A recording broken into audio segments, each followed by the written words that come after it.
నమస్కారం. G3 news వార్తలకు స్వాగతం. ముందుగా వార్తల్లోని ముఖ్యాంశాలు. ఫ్యూచర్ సిటీ ప్రపంచ స్థాయి నగరంగా మారుతుందన్న సీఎం. భవిష్యత్ తరాలకు మెగా ప్రాజెక్ట్. జూన్ 2 నాటికి కార్యాలయం ప్రారంభం. తెలంగాణను గ్లోబల్ స్థాయికి తీసుకెళ్తామని వ్యాఖ్య.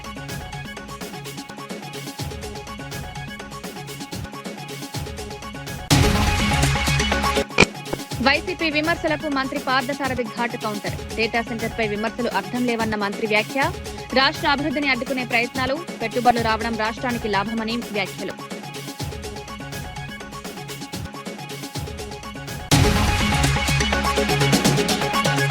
ఓటర్ల జాబితా సవరణపై తలసాని కీలక దిశానిర్దేశం. ఇంటింటికి నమోదు కార్యక్రమం చేపట్టాలని పిలుపు.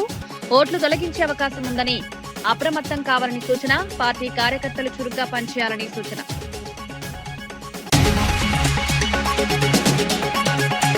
గూగుల్ డేటా సెంటర్ పై చంద్రబాబు కృషి. లోకేష్ కీలక పాత్రతో ఏపీకి భారీ పెట్టుబడులు. ఐటీ అభివృద్ధిపై ప్రభుత్వం దృష్టి. జగన్ పై విమర్శలు గుప్పించిన మంత్రి Payyavula Keshav.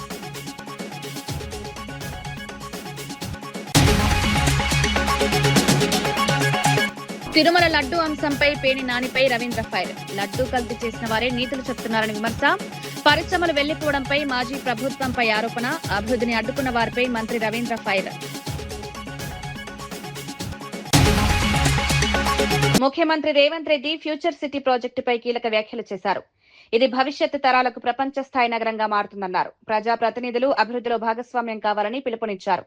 Future city police commissionerate భవనానికి భూమి పూజ చేశారు. జూన్ 2 నాటికి కార్యాలయాన్ని ప్రారంభించేలా చర్యలు తీసుకుంటున్నామన్నారు. ప్రజల సహకారం ఉంటే ఈ ప్రాజెక్టు విజయవంతమవుతుందని తెలిపారు. ఆధునిక సదుపాయాలతో నగరాన్ని అభివృద్ధి చేయాలని లక్ష్యంగా పెట్టుకున్నామన్నారు. తెలంగాణను గ్లోబల్ స్థాయిలో నిలబెట్టేందుకు ప్రభుత్వం కృషి చేస్తోందని విమర్శించారు. కార్యాలయాన్ని మనం నిర్మించుకున్నాం.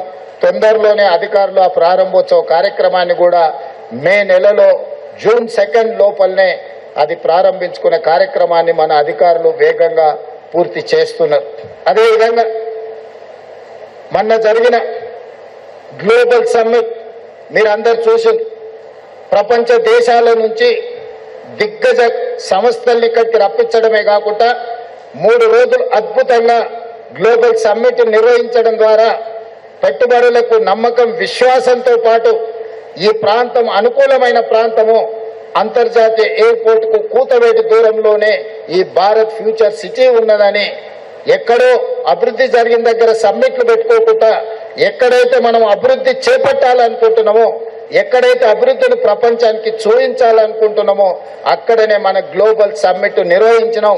మన అధికారులు నిరంతరం శ్రమించి అద్భుతంగా గ్లోబల్ సమ్మిట్ ను నిర్వహించారు. ఈ రోజు ప్రపంచానికి మన పట్ల విశ్వాసం, నమ్మకం కలిగింది. రాష్ట్రానికి పెట్టుబడులు రాబోతున్నాయి. ఆ పెట్టుబడులు ఈ ప్రాంతంలోనే మీకు అందుబాటులో ఉండబోతున్నాయని చెప్పి నేను ఈ సందర్భంగా తెలియజేయదలుచుకున్నా. Cyberabad hitech city, outer ring road, అంతర్జాతీయ ఎయిర్పోర్ట్ ఇవన్నీ మీ కళ్ళ ముందు ఒకప్పుడు చర్చ జరిగినప్పుడు 2000 సంవత్సరం నుంచి 2010 సంవత్సరం లోపల ఇవన్నీ కూడా ఒక ఊహా చిత్రంగా మొదలైనవి. ఆ రోజు అవి చూపించిన నాయకులను అవహేళన చేశారు. ఇట్లాంటి 7 అంతస్తుల మేడలు గాల్లో కడుతున్నారు. ఓటర్ల జాబితా సవరణపై మాజీ మంత్రి తలసాని శ్రీనివాస్ యాదవ్ పార్టీ శ్రేణులకు కీలక సూచనలు చేశారు. మే 1 నుంచి నెల రోజుల పాటు ఇంటింటికి వెళ్లి నమోదు ప్రక్రియ చేపట్టాలని తెలిపారు. ప్రతి బూత్ కు ఒక ఏజెంట్ను నియమించి వివరాలు సమర్పించాలని ఆదేశించారు. ఇతర రాష్ట్రాల్లో జరిగినట్లే ఓట్లు తొలగించే అవకాశం ఉందని హెచ్చరించారు. అందువల్ల అప్రమత్తంగా ఉండాలని సూచించారు. ఓటర్ల హక్కులను కాపాడాల్సిన బాధ్యత అందరిదన్నారు. పార్టీ కార్యకర్తలు చురుగ్గా పనిచేయాలని పిలుపునిచ్చారు.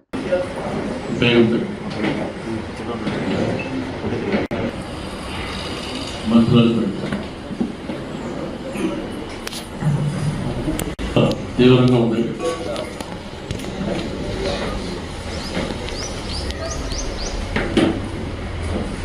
కార్పొరేటర్ గెలిచినప్పుడేమో తిరుగుతారు. మరి ఇప్పుడు బాగా ఇంపార్టెంట్ అవ్వాలి కదా.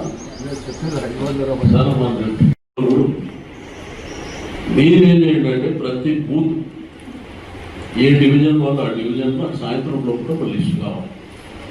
ఒకటే పేరు, అది మన కార్యకర్త నాయకుడు ఎవరైనా పర్లేదు. ఒక బూత్కు ఒకటే పేరు. దాంతోపాటు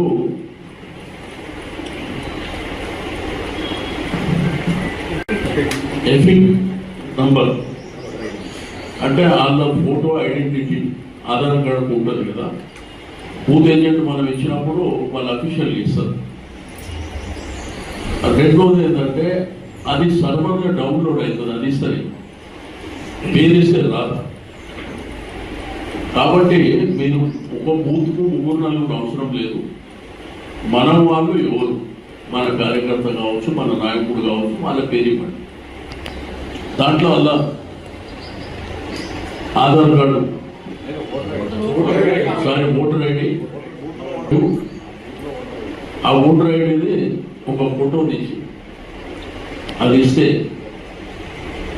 వాళ్ళకి ఏంటంటే ఫస్ట్ నుంచి ప్రాసెస్ చేస్తారు కాబట్టి టైం కూడా లేదు. కాబట్టి మనం వెంటనే వాళ్ళకి సబ్మిట్ చేస్తే, మీరు సాయంత్రంలోకి ఇస్తే రేపు సబ్మిట్ చేస్తాం.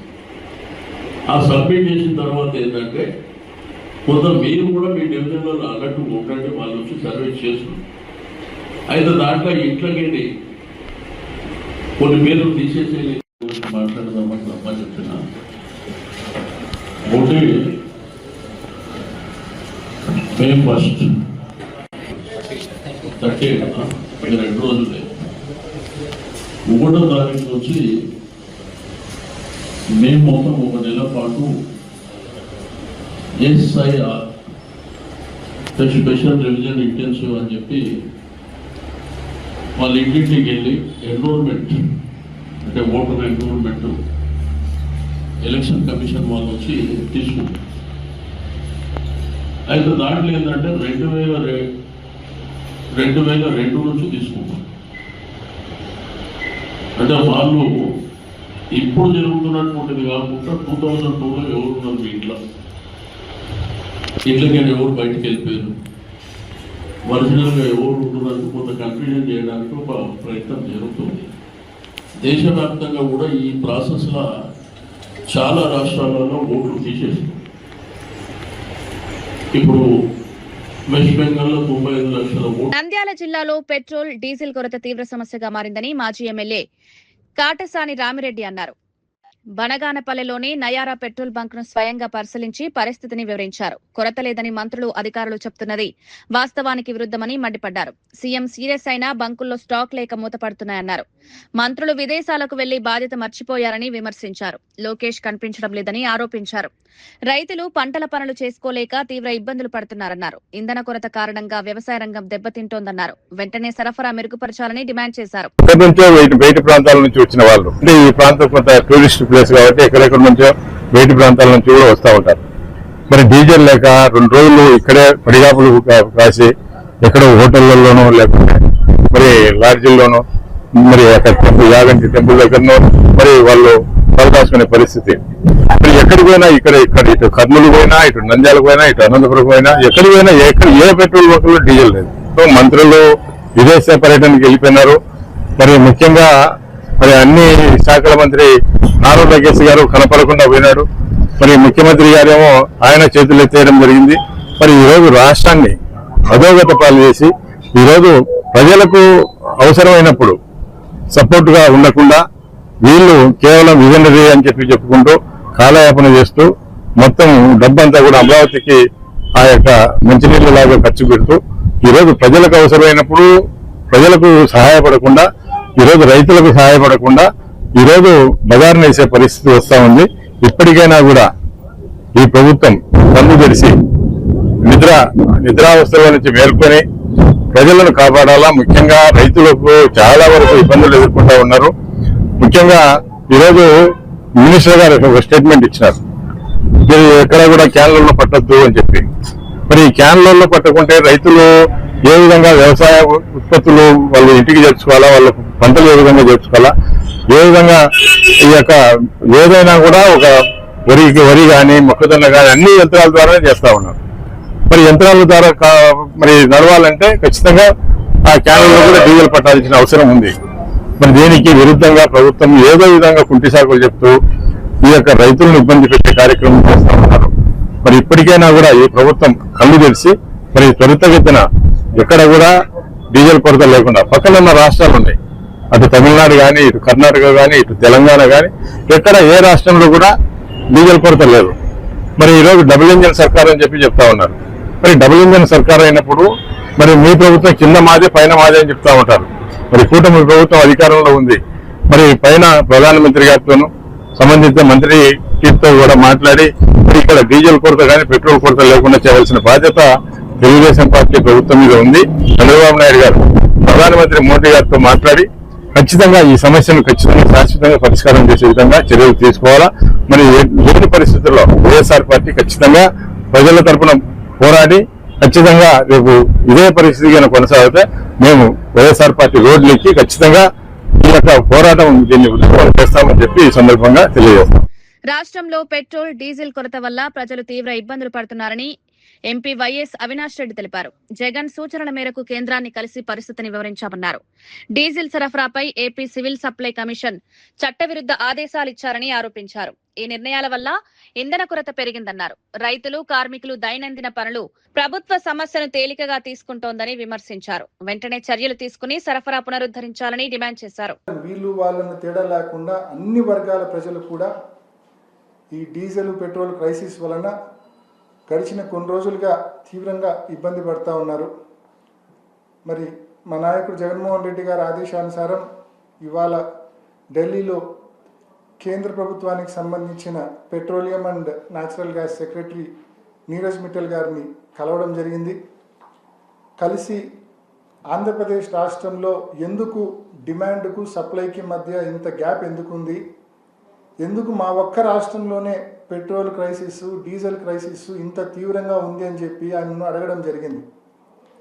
ఆయన విస్తుపోయే సమాధానాలు, ఆశ్చర్యపోయే సమాధానాలు చెప్పినాడు. చెప్పడమే కాకుండా ఆ సమాధానాల తాలూకు ప్రూఫ్స్ కూడా ఆయన ఆఫీస్లో నుంచే ప్రూఫ్స్ కూడా ఇవ్వడం జరిగింది. ఆంధ్ర రాష్ట్రంలో కమిషనర్ సివిల్ సప్లైస్ ఎవరైతే ఉన్నారో కమిషనర్ సివిల్ సప్లైస్ ఆయిల్ కంపెనీస్కు రాశారు. ఏమని రాశారంటే కమర్షియల్ డీజిల్, బల్క్ డీజిల్ ఏదైతే ఉందో ఆ బల్క్ డీజిల్ను సాధారణ ప్రజలు పట్టుకునే పెట్రోల్ బంకుల్లో అంటే రీటైల్ అవుట్లెట్లలో అమ్మండి అని చెప్పి ఒక సర్క్యులర్ ఇష్యూ చేసినాడు. ఆల్ ఆయిల్ కంపెనీస్కు ఒక సర్క్యులర్ ఇష్యూ చేశారు కమిషనర్ సివిల్ సప్లైస్. ఎంత బాధ్యత రాహిత్యము! ఈ సర్క్యులర్ ఇష్యూ చేయడం వెనుకల ముఖ్య ఉద్దేశం కూడా చెప్పాలి. మామూలుగా మనమందరం పెట్రోల్ బంకుల్లోకి పోయి డీజిల్ పట్టుకున్నా, పెట్రోల్ పట్టుకున్నా డీజిల్ అయితే మనకు రఫ్గా 98 రూపీస్ పర్ లీటర్, 97. ఓటర్ల జాబితా సవరణపై మాజీ ఎంపీ వినోద్ సీఈఓ సుదర్శన్ రెడ్డిని కలిసి వినతి పత్రం అందించారు. స్పెషల్ ఇంటెన్సివ్ రివిజన్ ప్రక్రియపై అనుమానాలున్నాయని వివరించారు. కేసీఆర్ కూడా ఇదే అంశంపై అప్రమత్తంగా ఉండాలని సూచించారని తెలిపారు. బూత్ లెవెల్ అధికారులతో పాటు ఏజెంట్లు కూడా చురుకుగా పనిచేయాలన్నారు. ఓటర్ల జాబితాలో పొరపాట్లు జరగకుండా జాగ్రత్తలు తీసుకోవాలని కోరారు. పారదర్శకంగా ఈ ప్రక్రియ నిర్వహించాలని విజ్ఞప్తి చేశారు. ఓటర్ల హక్కుల రక్షించడంలో ఇది కీలకమన్నారు. సీఈఓతో పాటు సానుకూలంగా జరిగాయని తెలిపారు. ఇది వచ్చే మాసంలో ఈ SIR intensive division voter list మొత్తం కూడా మరి ప్రతి బూత్ వైజ్ గా ఓటర్ మహాశయులు ఉన్నారా, మరి ఆ ఇళ్లలో ఉంటున్నారా లేరా, ఒక ఓటరు 2 దిక్కుల 2 అసెంబ్లీ సెగ్మెంట్లలో 2 రాష్ట్రాలలో ఉన్నాడా, ఇది అంటే ఓటర్ లిస్ట్ ను క్లీన్ చేస్తున్న పేరుతోని ఎలక్షన్ కమిషన్ ఆఫ్ ఇండియా ఈ కార్యక్రమం తీసుకున్నది. ఇది మొదటిసారి కాదు, స్వాతంత్రం వచ్చిన కాంచేని ప్రతి 10 సంవత్సరాలకి 20 సంవత్సరాలకి జరుగుతుంది. మన రాష్ట్రంలో అంటే సమైక్య ఆంధ్రప్రదేశ్ రాష్ట్రంలో 2002లో జరిగింది ఎస్ఐఆర్. తదనంతరం మళ్ళీ ఈ సంవత్సరం జరగబోతున్నది. దీనిపైన మాకు కొన్ని అనుమానాలు ఉండే, మరి గ్రామీణ ప్రాంతాల్లో పట ఓటర్ మహాశయులు భయాందోళనకు గురి కావద్దు, కొన్ని డాక్యుమెంట్స్ సబ్మిట్ చేయాలి, ఇవన్నీ కూడా వార్తల్లో పేపర్లో వస్తున్నాయి. కాబట్టి దానిపైన మేము కొన్ని సూచనలు చేశాము. వాళ్ళు కూడా కొన్ని అభిప్రాయాలు, వారు చేసేటువంటి కార్యక్రమాలు అవన్నీ కూడా చెప్పారు. మరి కొత్త ఫోటో ఇవ్వాలి అని అంటున్నారు. మరి పేద వర్గాలు ఉంటారు, ఫోటో లేని వాళ్ళు ఉంటారు చాలా మంది. మరి వాళ్లకు మీరు తీస్తారా, election commission of India photo తీస్తారా, లేదా వాళ్ళకి తీసుకోవాలని కూడా అడిగాము. అడిగితే ఆల్రెడీ ప్రీ ప్రింటెడ్ ఇదివరకు ఓటర్ లిస్ట్ లో ఉన్నటువంటి ఫోటో ఉంటుంది అని కూడా వారు సమాధానం ఇవ్వడం జరిగింది. అలాంటి మరి రిలేటివ్స్ అని అంటున్నారు, భర్త లేకపోతే తండ్రి పేరు ఉంటాయి. మగవాడైతే తండ్రి పేరు ఉంటుంది, B Vinod Kumar son of Muralidhar Rao అని రాస్తాం. అదే ఒక స్త్రీ అయితే పెళ్లి కాకపోతే డాటర్ ఆఫ్ అని ఉంటుంది, లేకపోతే పెళ్లి అయితే హస్బెండ్ ఆఫ్ అని ఉంటుంది. అట్లా కాకుండా రిలేటివ్స్ నేమ్ అని అన్నారు. ఇది కొంచెం కన్ఫ్యూజన్ ఉన్నది, ఇది మార్చుకుంటే బాగుంటుంది అని చెప్పి కూడా మేము సూచనప్రాయంగా తెలియజేశాము. సో ఎలక్షన్ కమిషన్ ఫార్మాట్ ఇది కాబట్టి మేము మాట్లాడతామని కూడా చెప్పడం జరిగింది. చాలా మాకు ఉన్నటువంటి అనుమానాలు వాళ్ళ దృష్టికి తీసుకురావడం జరిగింది. మా పార్టీ తరఫున నిన్న మా రాష్ట్ర కమిటీ మీటింగ్ లో గౌరవనీయులు తెలంగాణ ఉద్యమ నేత బీఆర్ఎస్ అధ్యక్షులు కల్వకుంట్ల చంద్రశేఖర్ రావు గారు, కేసీఆర్ గారు కూడా మాకందరికి కూడా నిర్దేశించారు. నిన్న దీంట్లో యాక్టివ్ గా ఉండాలి మన బిఎల్ఎస్ అని కూడా వారు చెప్పడం జరిగింది. మాకు ఉన్నటువంటి కొంత సమాచారం వారితో మేము షేర్ చేసుకోవడం జరిగింది, వాళ్ళు కూడా తెలియజేశారు.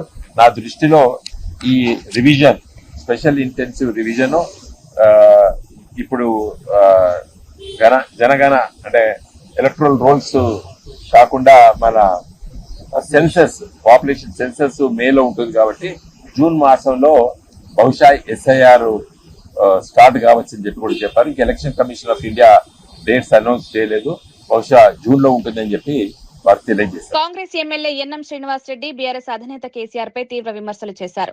రైతుల గురించి మాట్లాడే నైతిక హక్కు కేసీఆర్ కు లేదన్నారు. కాంగ్రెస్ ప్రభుత్వం తొలి ఏడాదిలోనే 25 లక్షల రైతులకు రుణమాఫీ అమలు చేశామన్నారు. 20,000 కోట్ల రుణాలను ఏకబిగిన మాఫీ చేసినట్లు తెలిపారు. గతంలో ప్రగతి భవన్ ను ప్రజలకు అందుబాటులో లేకుండా చేశారని విమర్శించారు. అలాగే రైతుల గురించి మాట్లాడితే అసలు ఏ ముఖం పెట్టుకొని రైతుల గురించి కేసీఆర్ మాట్లాడిండో అర్థం కావట్లేదు. రుణమాఫీ 4 విడతలుగా మీరు ఇచ్చిండ్రు, 4 సంవత్సరాలు, అది కూడా ₹1,00,000 రుణమాఫీయే. చేసిన రుణమాఫీ వడ్డీలకు సరిపోలేదని చెప్పి రైతులు రోడ్లెక్కి నిరసన చేసిన విషయం మీకు తెలుసు. కానీ మేము రాగానే మొదటి సంవత్సరంలోనే 25 లక్షల కుటుంబాలకు రుణమాఫీ చేసినాం. 20,000 కోట్ల రూపాయలు ఏకబిగిన రుణమాఫీకి రైతుల కోసం ఇచ్చినాం. రైతు భరోసాను కూడా మీరు ఇచ్చిన దానికంటే మేము పెంచి ఇస్తూ ఉన్నాం. వడ్లకు బోనస్ ఇస్తూ ఉన్నాం, దాదాపుగా 3,300 కోట్ల రూపాయలు బోనస్కి ఇచ్చినాం. వరి వేస్తే ఉరి అని మీరన్నారు, మీ ఇష్టం ఉన్న పంట మీరు వేసుకోండి, మీకు కావాల్సిన అన్ని వసతులు మేము ఇస్తాము, సౌకర్యాలు కల్పిస్తామని చెప్పి మేము అంటున్నాం.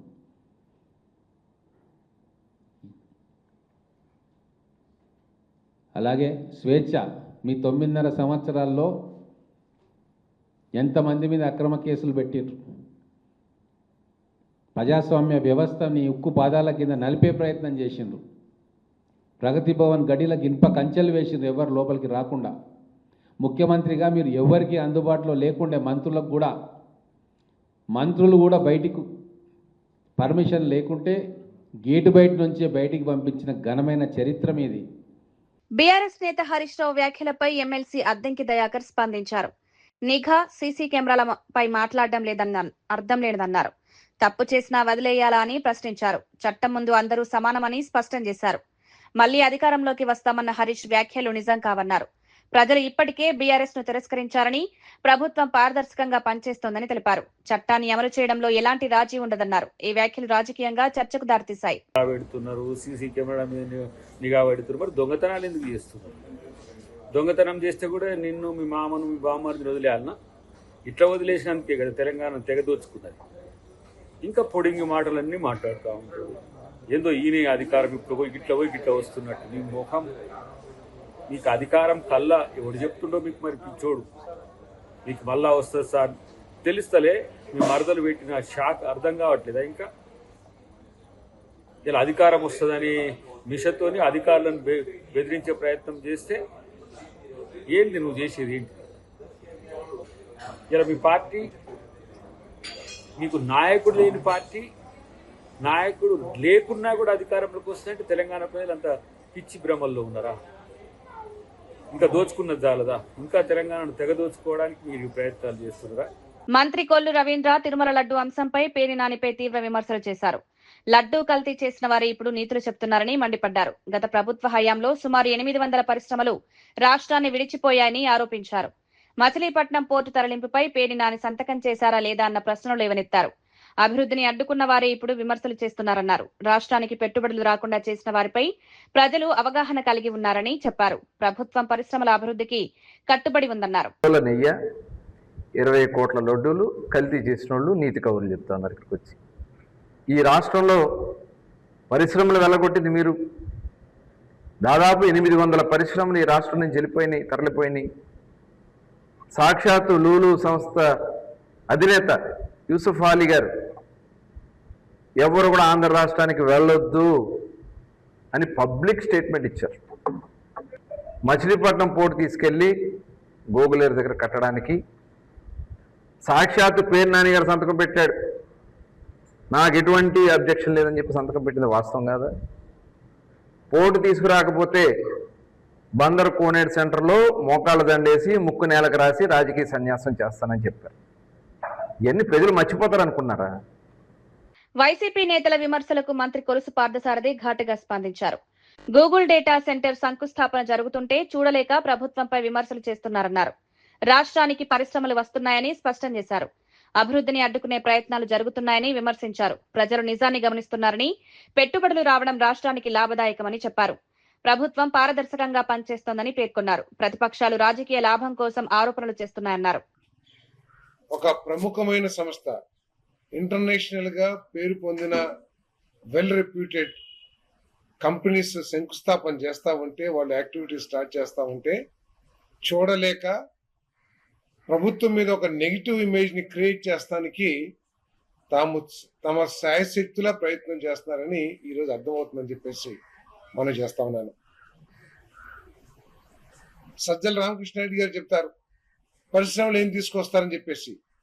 ఇంకా పరిశ్రమలు రావటం అనేది ప్రశ్నించే స్థాయిలో లేదు, కళ్ళప్పగిచ్చి చూసే స్థాయిలోనే ఉంది అని చెప్పేసి సజ్జల రామకృష్ణారెడ్డి గారికి మనం చేస్తా ఉన్నాను నేను. ఏపీకి గూగుల్ డేటా సెంటర్ రావడంలో సీఎం చంద్రబాబు, మంత్రి నారా లోకేష్ కృషి కీలకమని మంత్రి పయ్యావుల కేశవ్ అన్నారు. ఈ ప్రాజెక్టు రాష్ట్ర అభివృద్ధికి గేమ్ చేంజర్ గా నిలుస్తుందని పేర్కొన్నారు. గతంలో ఐటీ రంగాన్ని విమర్శించిన వారే ఇప్పుడు క్రెడిట్ తీసుకోవాలని చూస్తున్నారని జగన్ పై విమర్శలు చేశారు. అనంతపురం జిల్లాలో తాగునీటి సమస్య పరిష్కారానికి మైక్రో లెవెల్ ప్లానింగ్ తో ముందుకు వెళ్తున్నామని తెలిపారు. బకాయిలు ఉన్నప్పటికీ వ్యవస్థను గాడిలో పెడుతున్నామన్నారు. ప్రభుత్వం అభివృద్ధిపై దృష్టి పెట్టిందని పేర్కొన్నారు.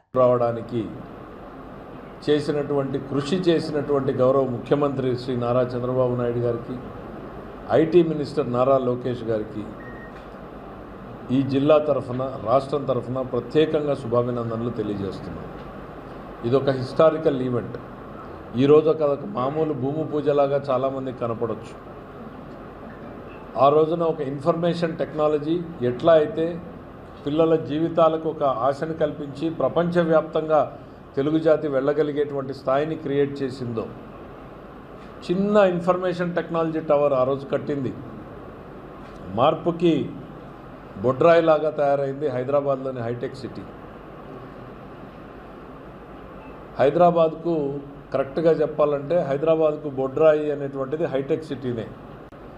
అది హైదరాబాద్ రూపురేఖల్ని, ఆంధ్రప్రదేశ్ రూపురేఖల్ని, తెలుగు జాతిలో చదువుకుంటున్నటువంటి పిల్లలకు ఉద్యోగ ఉపాధి అవకాశాలను కల్పించడానికి మార్పుకు శ్రీకారం చుట్టడం జరిగింది. ఆ రోజున ఇంటర్నెట్ అని అంటే ఆ రోజు ప్రతిపక్షంలో ఉన్న నేతలు ఇంటర్నెట్ కాదు మాకు పంప్ సెట్ కావాలి అని వెటకారం చేశారు. పంప్ సెట్లో కూడా నేను ముందున్నానయ్యా మీకన్నా, పంప్ సెట్లో రిఫార్మ్స్ నేను తీసుకొచ్చాను, దాంతోపాటు ఇది అవసరము అని అంటే ఐటీ కూడు పెడుతుందా అన్నారు ఆ రోజు ఉన్నటువంటి నాయకులు. ఇదే మాటను మాట్లాడారు. ఐటీ కూడు పెడుతుందా అని అడిగారు. ఈ 20 ఏళ్ల ఐటీ ప్రస్థానాన్ని చూసాం. ప్రపంచవ్యాప్తంగా పిల్లలు పోగలిగారు. ఇవాళ నెక్స్ట్ అవకాశాలు ముందుకెళ్తా ఉన్నాయి. క్వాంటమ్ టెక్నాలజీ మాలాంటి వాళ్ళకు కూడా అర్థం కావు. డెఫినెట్గా దాని మీద నేను అంత ఫోకస్ కూడా పెట్టను. కానీ మా ముఖ్యమంత్రి గారు రాబోయేటువంటి నెక్స్ట్ 20 ఇయర్స్లో అవకాశాలు ఎక్కడున్నాయి, మన పిల్లలు ఎక్కడ అందిపుచ్చుకోవాలి, వాళ్ళకి ఎట్లాంటి ప్లాట్ఫామ్ క్రియేట్ చేస్తే ఆ అవకాశాలను అందిపుచ్చుకుంటారు అనే పనిలో నిరంతరం పనిచేస్తూ ఉన్నాడు ముఖ్యమంత్రి గారు. మాకు రివ్యూల మీద రివ్యూలు పెడుతూనే ఉన్నాడు. ఒకవైపు క్వాంటమ్ వ్యాలీ అన్నాడు, క్వాంటమ్ ప్రాజెక్టులు అన్నాడు, మళ్ళీ వెళ్ళి డేటా సెంటర్ అన్నారు. డేటా సెంటర్ వస్తే ఏమన్నారు ఫస్ట్ రోజున అదో గోడౌను 4 కంప్యూటర్లు ఉంటాయి నిన్న చెప్పారు. ఇది చేసే పని అది చేస్తుంది అని చాలా వెటకారంగా. ఎప్పుడైతే దానికి గొప్పతనం తెలిసిందో తూచి ఇదంతా నేనే తెచ్చా ఇదంతా క్రెడిట్ స్టోరీ అనే స్థాయికి వచ్చారు. అసలు క్రెడిట్ కోసం ఆలోచించకుండా పనిచేసేటువంటి ముఖ్యమంత్రి చంద్రబాబు నాయుడు గారు, పని జరిగితే నాది జరగకపోతే మీది అనేటువంటి ఆలోచనలో ఉన్నటువంటి వ్యక్తి జగన్మోహన్ రెడ్డి గారు. ఆదిలాబాద్ లో భిక్షాటన చేసే మహిళపై దాడి చేసి హత్య చేసిన నిందితుడిని పోలీసులు అరెస్ట్ చేశారు. ఈ నెల 24న పంజాబ్ చౌక్ సమీపంలో ఘటన జరిగింది. మహిళపై దాడి చేయడానికి ప్రయత్నించిన నిందితుడు ఆమె ప్రతిఘటించడంతో గొంతు నులిమి హత్య చేశాడు. అనంతరం మృతదేహాన్ని కాలువలో పడేశారు. సమాచారం అందుకున్న పోలీసులు వేగంగా స్పందించి నిందితుడిని అదుపులోకి తీసుకున్నారు. ఎస్పీ అఖిల్ మహాజన్ కేసు వివరాలు వెల్లడించారు. ఇతను మళ్ళీ మనం పట్టుకున్నాము, త్వరగా టీం ఫామ్ చేసి ఇతను మళ్ళీ తర్వాత ఒప్పుకున్నారు నేనే చంపాను. ఇతను కూడా తాగి ఈమెకి చూశారు, ఈమె పడుకుంటుంది. ఈమె కూడా డిసీజ్డ్ కూడా అది తాగిన తర్వాత ఇక్కడ పంజాబ్ చౌక్లో హల్దీరామ్ పక్కన గలీలో పడుకున్నారు. ఇతను తాగిన తర్వాత అది ఆమెకి చూశారు, కొంచెం సెక్షువల్ అటెంప్ట్ ట్రై చేశారు. అది సెక్షువల్ అటెంప్ట్ సక్సెస్ కాకపోతే కొంచెం ఆమె రెసిస్ట్ చేసింది. దానిలో ఇతను కోపంలో స్ట్రాంగులేట్ చేసి ఆమెకి చంపి ఆ నాలిలో పడేశారు. మళ్ళీ అక్కడి నుంచి ఫరారయ్యారు. చాలా మంచిగా తిరిగి అన్ని సీసీటీవీ కెమెరాస్ చెక్ చేసి లోకల్ ఇంటెలిజెన్స్తో ఐడెంటిఫై చేసి ఇది అక్యూజ్ పట్టుకోవడం జరిగింది. ముమ్మిడివరం మండలం అన్నంపల్లి పెట్రోల్ బంక్ లో ఇంధన కొరతపై మాజీ ఎమ్మెల్యే పొన్నాడ సతీష్ పరిశీలించారు. వారం రోజులుగా పెట్రోల్, డీజిల్ లేక ప్రజలు ఇబ్బందులు పడుతున్నారన్నారు. రైతులు, ఆటో డ్రైవర్లు తీవ్ర సమస్యలు ఎదుర్కొంటున్నారన్నారు. కేవలం పరిమితంగా డీజిల్ ఇస్తుండటంతో వ్యవసాయ పనులు నిలిచిపోయాయని పేర్కొన్నారు. బ్లాక్ మార్కెట్ జరుగుతోందని ఆరోపించారు. ప్రభుత్వం వెంటనే సరఫరా మెరుగుపరచాలని డిమాండ్ చేశారు. సమస్య పరిష్కారం కాకపోతే ఆందోళనలు చేస్తామని హెచ్చరించారు. ఈ కార్యక్రమంలో వైసీపీ నాయకులు పాల్గొన్నారు. 3-4 రోజులుగా ఏదైతే ఈ పెట్రోల్, డీజిల్ కొరత వల్ల రైతాంగానికి తీవ్రమైన నష్టం ఇవాళ కలిగే పరిస్థితి మనం చూస్తున్నాం. ఇవాళ బంకుల దగ్గర చూసుకున్నట్లయితే ఎక్కడా కూడా నో స్టాక్ బోర్డులు కనిపిస్తున్నాయి. కానీ అధికారంలో ఉన్నటువంటి కూటమి ప్రభుత్వం ఏదైతే ఉన్న పెద్దలు ఎవరైతే ఉన్నారో వీళ్ళంతా మాట్లాడే మాటలు చాలా హాస్యాస్పదంగా. నిన్న సివిల్ సప్లైస్ మంత్రి గారు నిన్న మాట్లాడుతూ ఇదంతా మీడియా సృష్టి, అలాగే ఏదైతే సోషల్ మీడియా సృష్టి, ఎక్కడ కూడా ఈ డీజిల్ కొరత కానీ పెట్రోల్ కొరత కానీ లేదు అని చెప్పి మాట్లాడడం నిజంగా చాలా హాస్యాస్పదం. ఒకసారి గౌరవ మంత్రి గారు కూడా చెప్తున్నా, ఒకసారి వచ్చి బంకుల దగ్గర చూడండి. ఇవాళ నో స్టాక్ బోర్డులతో ఎన్ని బంకులు మూతపడి ఉన్నాయో, అలాగే ఏదైతే బంకుల దగ్గర ఉన్న కొద్దిపాటి బంకులు ఏదైతే ఓపెన్ చేసి ఉన్నాయో అక్కడ రైతులు పడుతున్నటువంటి ఇబ్బందులు ఒకసారి మీరు చూసినట్లయితే రాత్రి 1 గంట 2 గంటలకు కూడా 500-600 మంది ఆ టిన్నులతో ఇక్కడ రైతులు ఏదైతే వాళ్ళు పండించిన పంట ఏదైతే కోసుకోవడానికి ఇవాళ వరి కోత యంత్రాలు ఏదైతే కావాలో, అలాగే ఏదైతే వ్యవసాయానికి ఆధారపడినటువంటి ఏదైతే యంత్రాలు అయితే ఏదైతే ఉంటాయో వాటికి కావాల్సినటువంటి డీజిల్ అందుబాటులో లేక ఇవాళ రైతులు పడుతున్నటువంటి కష్టాలు ఒకసారి చూడమన్న గౌరవ మంత్రి గారికి కానీ కూటమి ప్రభుత్వంలో ఉన్నటువంటి ఇవాళ నాయకులకు కానీ చెప్తున్నాం. ముఖ్యంగా మన నియోజకవర్గానికి తీసుకున్నట్లయితే సుమారు 30,000 ఎకరాలు ఈ ప్రాంతంలో సాగు చేయడం జరిగింది. ఇప్పటికీ 10% మాత్రమే కోతలు జరిగినాయి. ఇంకా 90% ఇంకా కోతలు జరగాల్సిన పరిస్థితి. ఇవాళ కూలీలు అందుబాటులో లేని పరిస్థితి. ఇవాళ పూర్తిగా యంత్రాల మీదే ఇవాళ ఆధారపడిన రైతులకి ఇవాళ డీజిల్ కొరతతో వరి కోత యంత్రాలు ఎక్కడ కూడా దిగి పరిస్థితి, చేలో దిగి పరిస్థితి లేదు. అలాగే ఏదైతే సాగు చేసినటువంటి ఏదైతే పండించినటువంటి పంటను తరలించాలంటే ట్రాక్టర్లు కావాలి. ట్రాక్టర్లు ఎక్కడ కూడా డీజిల్ లేక ట్రాక్టర్లు కూడా వచ్చే పరిస్థితి లేదు. అలాగే ముఖ్యంగా ఈ ప్రాంతం మీ అందరికీ తెలుసు, ఇది యాక్వా రంగానికి సంబంధించి ఈ ప్రాంతం అంతా కూడా యాక్వా రంగం మీద ఆధారపడినటువంటి ప్రాంతం. ఎక్కువ శాతం ఈ ప్రాంతం నుంచే ఇవాళ ఉత్పత్తి అయ్యే ప్రాంతం. ఇవాళ యాక్వా రైతుల పరిస్థితి కూడా చాలా అధ్వానంగా ఉంది. ఎందుకంటే ఇవాళ కరెంటు, వేసవకాలంలో కరెంటు ఇవాళ ఏదైనా పోయినట్లయితే జనరేటర్లు కావాలి, జనరేటర్లు ఏదైతే దానికి డీజిల్ కావాలి. ఇవాళ ఏదైతే ఆ డీజిల్ లేకపోయినప్పుడు ఖచ్చితంగా అక్కడ పంట నష్టపోయే పరిస్థితి ఇవాళ ఈ ప్రాంతంలో రైతులకు ఉంటుంది. అలాగే వినియోగదారులు ఏదైతే గృహానికి సంబంధించి కానీ వినియోగదారులు కానీ ఇవాళ చాలా ఇబ్బందికర పరిస్థితులు, ఆటో కార్మికులు కానీ ఎవరైతే మన ఏదైతే గూడ్స్ వ్యాన్కి సంబంధించిన ఎవరైతే రోజువారీ వాళ్ళు ఎవరైతే ఉన్నారో వాళ్ళందరూ కూడా ఈ డీజిల్ కొరతతో చాలా ఇబ్బంది పడుతున్నారు.